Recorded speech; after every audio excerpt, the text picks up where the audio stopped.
Chapman Foundation. They can just wave, they don't need to stand up. Welcome.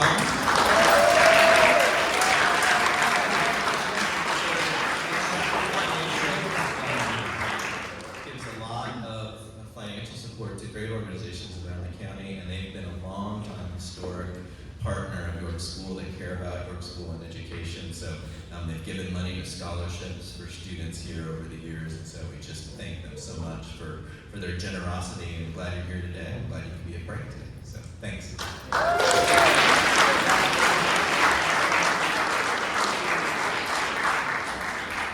Good morning, everyone. For those of you who don't know me, I am Erin White, Ms. White. I'm the Director of Philanthropy and Community Partnerships here at York. You have probably seen me at the entrance of school this week with my pom-poms, and that's because it is Red and Black Week, which is an annual tradition here at York, where we try to encourage as many pledges to the York Fund as we possibly can, from mostly parents, but also alumni are giving a lot to the York Fund right now too. What is the York Fund? The York Fund is our biggest fundraiser of the year for York.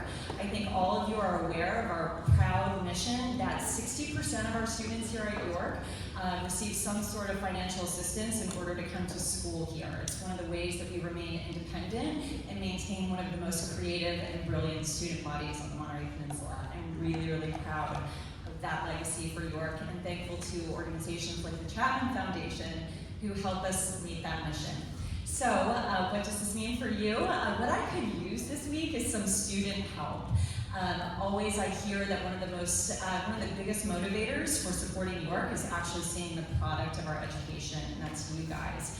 So if any of you have time and inclination to join us at the tent out in the parking lot in the morning, either before class or if you don't have a first period class, I'd like to invite you to go out there, visit with parents, visit with your teachers, get some donuts and coffee. We'd love to hang out with you. I'd also like to up the ante on my cheer a little bit with some signs celebrating Red and Black Week and the York Fund. So if you are an artist and would like to help me, Gerard Martin very generously offered his art room and supplies so that you can help me with some rah-rah signs. So thanks for that. If you're interested in helping me out, please come see me after break.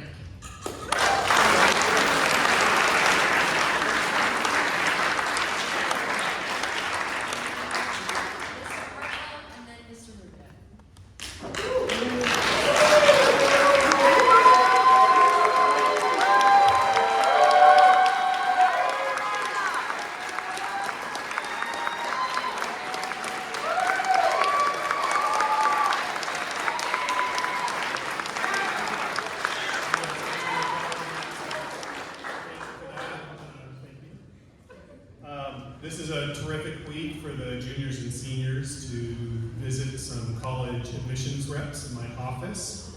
We have a lot of liberal arts colleges and one Polytechnic Institute coming this week. So it starts off today, a little bit later today. In my office we have Wentworth Institute of Technology, which is in Boston, Massachusetts. Wednesday we have Swarthmore College coming, which is in Pennsylvania. And then Thursday, we have 3 colleges, one in Ohio, one in New York, and one in California. That's Oberlin, Vassar, and Pomona. Funny story about Pomona, I had a family member from Hawaii get accepted to Brown University. He flew all the way to the East Coast to show up at one of the Ivy Leagues, Brown University, and the first winter hit, and he transferred to Pomona College instead of California. And he graduated from Pomona, so if you are thinking of Brown University, know that students that look at Ivy Leagues such as that also consider Pomona College, which is a part of the Claremonts down in Southern California, a very competitive small liberal arts college. And then on Friday we have Kenyon College in Ohio, again a top tier small liberal arts college that I can see a lot of York students applying to if they're interested in those type of small, creative thinking individuals, strong in writing, strong in intellectual curiosity. That's Kenyon College, often on York school lists. So that's Wentworth today, Swarthmore Wednesday, Oberlin, Vassar, and Pomona on Thursday, Kenyon on Friday. Juniors, This is really the time for you to start getting into your SCORE account, signing up for these visits. Before you know it, you're going to be looking like these seniors in the middle of application season, getting essays completed and all that, and sending them off to the colleges on your list. How do you find colleges on your list? You come to these college visits starting today, starting this week.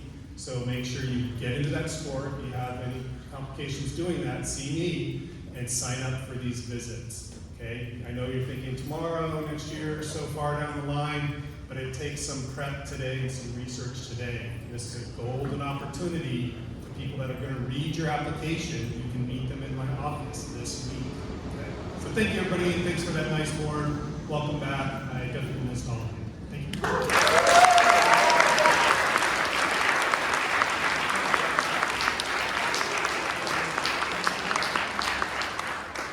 Hey everybody, if you are wondering why these two school teachers are attempting to drown their unconscious headmaster in a bathtub, you're too late. We finished that movie before break, that was the leak. But if you're curious why goofy TV dad Fred McMurray is a sketchy insurance salesman pretending to be an injured man falling off the back of a train, this is your week. Wednesdays and Fridays is films during lunch in room 6. We're going to be starting Double Indemnity this week.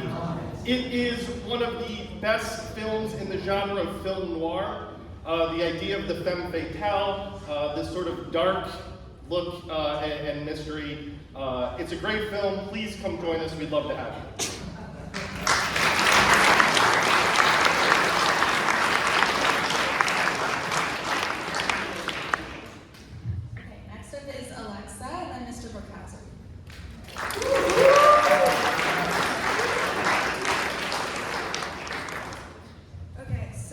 This week and next week, the juniors are going to be putting on a little Halloween contest. So we're going to have a Halloween penny race. If you're not familiar with what a penny race is, we're going to have multiple teachers that have signed up or agreed to be slimed. And the thing is that it's going to be a point system. So we're going to have buckets in the chapel, and like if you put a penny in, it's 1 point. If you put $1 in, it's 100 points, and so on. And if you want to deduct points, you can put like a nickel in or a dime. So we've confirmed some teachers and we emailed some, but peer pressure your teachers into doing this, please. And we're not totally, we think it'll start Friday or next week Monday, but they will be slimed on Friday at the end of the day in the comments. So yeah, just get ready for an email that we'll send out when that's started. Yeah. During lunchtime, so please do guys be so. Thank you.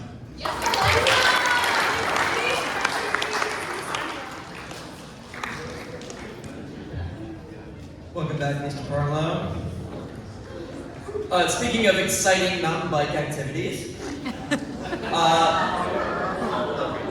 as you may know, the dude's hardcore. As you may know, or maybe you don't know, over the past year or so, the York School mountain bike crew, those who are interested in mountain biking, have developed a skills course out across York Road in the outdoor lab. Maybe you watched Red Bull Rampage last weekend. It's the world's biggest free ride mountain bike event, and we have a similar. There we go. We have a similar course in the outdoor lab, and it has some features that include jumps and whoop-de-doos and a skinny bridge that David Oliver helped build. There were a lot of other people involved in this, including Mr. Boggin, who helped us create this course. If any of you are interested in checking it out, you don't have to bring a bike, you don't have to be interested in biking, but if you are and you don't have a bike, I can bring a bike that you can borrow and a helmet you can borrow. The only thing you would have to do is bring your own closed-toed shoes. You can't borrow my shoes. But anyone, tomorrow at 3 o'clock, we're going to go check it out. And if you do bring a bike and a helmet and closed-toed shoes, you can ride it. There's no mandatory jumping. You can just roll almost everything out there. But if you want to jump, that's also an option as well. And I hope to see you at the softball field at 3 o'clock tomorrow if you're interested. And Dr. Hannah, if you're on the cross-country team, you can use this as cross-training, so you can take a day off if there's no scrimmage tomorrow. And Mr. Peters, is there a scrimmage tomorrow? We don't know yet. We don't know yet. So anyway, if there's no scrimmage tomorrow, then cross-country players are welcome to check it out as well. Next.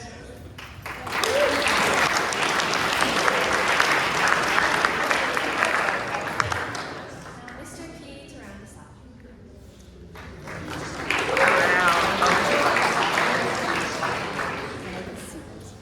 So I got a somber but important message to share. I don't know how many of you had a chance to read my community letter yesterday about Israel and Gaza. Anybody? Raise your hand. Okay, good. Good. I'm glad to see that. If you haven't had a chance, I hope you do read it. I'm going to talk a little bit about it today because I think it's important. Schools always have a challenge of deciding when do you comment on world events. And this one, during the course of the last week and a half, I felt strongly that this was such an impactful worldwide event that the school needed to say something. The 3 points of my letter are this.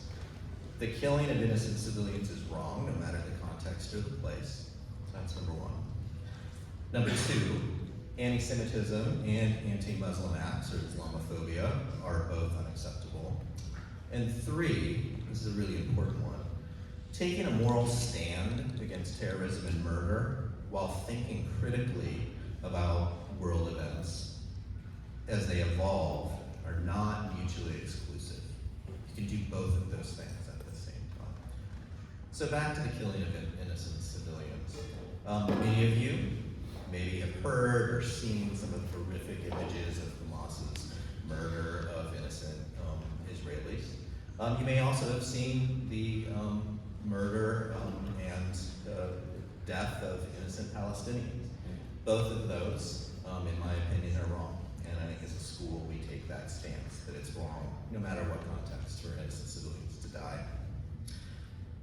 Secondly, and unfortunately, as you know, with events like this, anti-Semitism becomes even more problematic. Again, sadly, that anti-Semitism has risen over the last several years. And as a school, we see that, and I hope all of you see that, as unacceptable and something we're always going to take a stance against.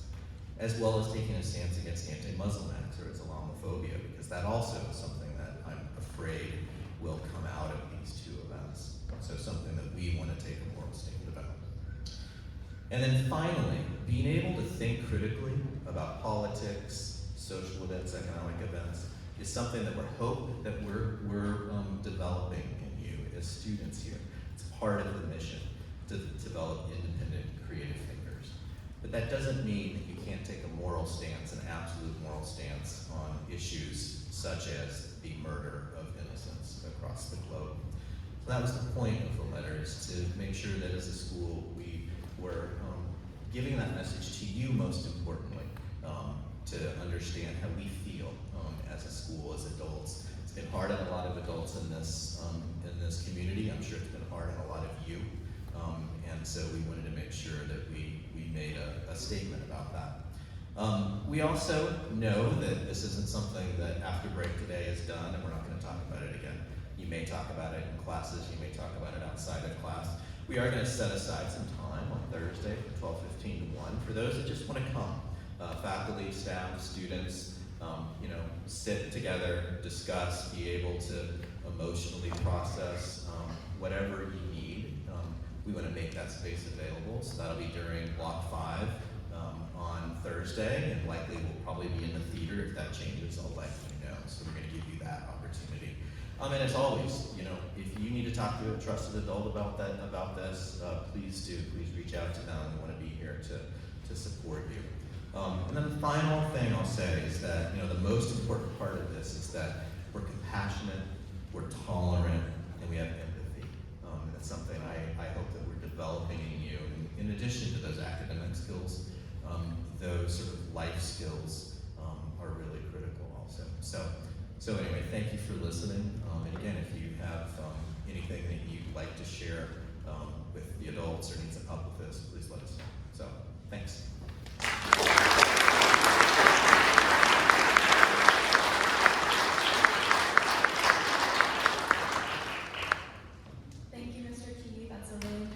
message. That is all we have for break today. So now this time is for class officers to meet with your class deans. So go to your meetings.